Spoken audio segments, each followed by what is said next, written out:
Përpara nuk ka asnjë lloj keqardhje, sepse karika e parlamentit nuk është as e Monikës, as së cilit, por është e lëvizshme dhe vazhdon të lëvizi. Të vetme keqardhje që kam është që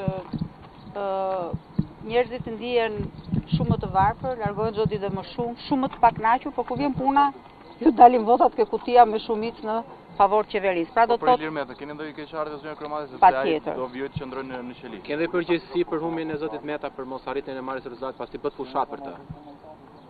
Nuk shoh ndonjë përgjegjësi të madhe. Nuk kam bërë as kam qenë lider e fushatës ti, kam qenë një nga personat që kërkon të votë për Ilir Metën. Dhe ajo që dua të them një gjë tjetër që s'ka të bëj fare përgjegjësia e votave për atë çfarë ndodh. Unë mendoj që përgjegjësinë më të madhe ne duhet ta kërkojmë ke ata që janë organizatorët e zgjedhjeve, ke qeveria e cila dihet haptas dhe u tashmë keni parë vetë dhe duket prezente se si farsa qoftë votës e migrantëve apo qoftë votës njerëzve. Para ca ditësh pash në një televizion duket tek Syri se si njerëzit protestonin për rrugën, ndërkohë që aty kishin votuar një 80% për Partinë Socialiste dhe dalin tani kërkojnë opozitës që t'ju bëjë rrugën. Kështu që kjo punë është shumë e thjeshtë, ne u mësuam me votat.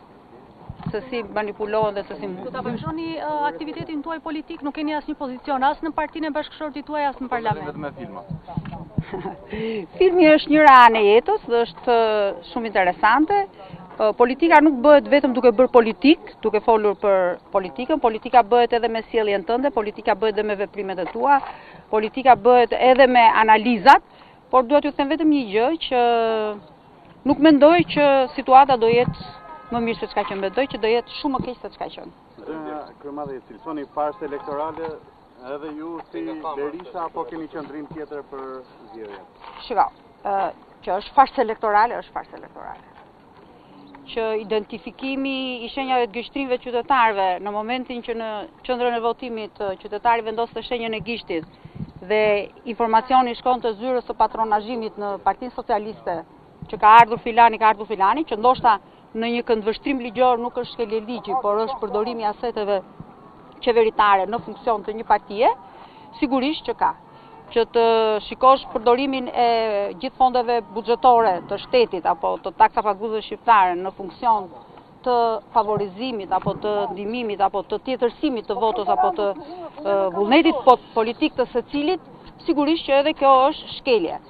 Që të shikosh dhe të kesh një proces për hir të vërtetës shumë problematik që zgjat me ditë të tëra, i lodhshëm sfilitës, që jam e bindur që po të rihapen përsëri kutitë e votimit, ju e mbani mend si tha nana ky Edi Rama deputetëve të vet, mos ju merrni ftyrën. Mos ju merrni ftyrën njëri tjetrit ose do t'ju marr ftyrën. Ajo që është e rëndësishme është që gjithë kjo është vërtet një farsë. Por megjithatë, unë nuk jam askushi që ta zgjidh këtë farsë. Kjo është në dorë të opozitës, në dorë të parlamentit të ardhshëm, në dorë të klasës politike, në dorë edhe të vetë qytetarëve. Unë jam 1 në 3 milion shqiptarë tashmë. Faleminderit dhe juve.